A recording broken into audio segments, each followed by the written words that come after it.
May isang single mom ang naghahanap ng mapapangasawa. Isang araw, nag-post siya sa Facebook para doon maghanap.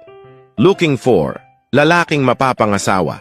Yung di ako iiwan, di ako sasaktan, at yung may mahaba sanang alaga. Hihi, pabirong saad ng babae sa post. Kinabukasan, may nag-doorbell sa bahay ng babae. Pagbukas niya ng pinto ay may nakita siyang lalaking walang kamay, walang paa, at nakasakay sa wheelchair. Tinanong niya ito, "Magandang araw ho. Ano po sadya niyo?"